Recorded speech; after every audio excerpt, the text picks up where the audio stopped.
Have you ever remembered something so clearly, only to find out the world remembers it differently? Like, do you remember the Berenstain Bears?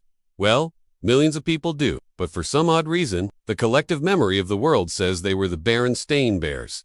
Even Google searches for Berenstain Bears lead to images and information about the Berenstain Bears. So what happened? Did we all just misremember this children's book series from the 60s? Well, some say no. They believe the Mandela Effect is proof of parallel universes colliding. The Mandela Effect is a term coined by paranormal researchers in 2010.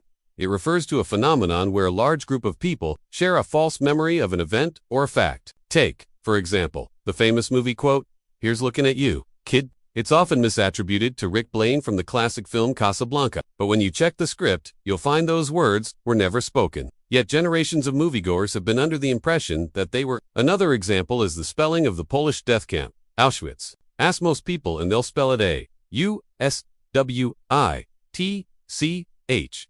But the correct spelling is O-S-V-I-T-C-E-N-A-U. And yet people around the world have been misremembering its spelling for decades. Some say the Mandela Effect is simply a result of our faulty memories playing tricks on us. But others believe there's something more going on here. In 2013, a man named Richard C. Hoagland proposed a radical theory. He suggested that the Mandela Effect is evidence that we're actually shifting between parallel universes. According to Hoagland, our universe is made up of multiple timelines that occasionally intersect with each other. He believes the shift in timelines can be triggered by a variety of factors, including human consciousness or even changes in the weather. When a shift occurs, the timelines converge, and we experience a brief period of time where two different realities are superimposed on top of each other. This creates the illusion of a shared false memory. So let's go back to that children's book series we talked about earlier, the Berenstain Bears.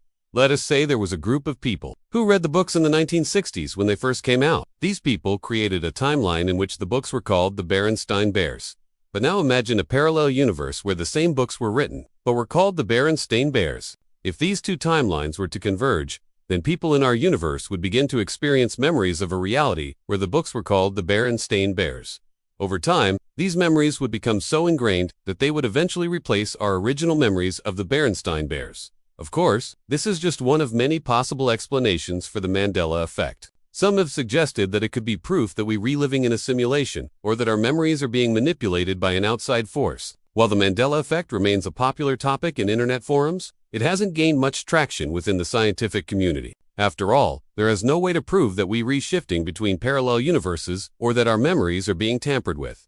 What do you think? Is the Mandela Effect a real phenomenon, or are we simply misremembering events? Let me know your thoughts in the comments below. And don't forget to subscribe for more fascinating videos like this one.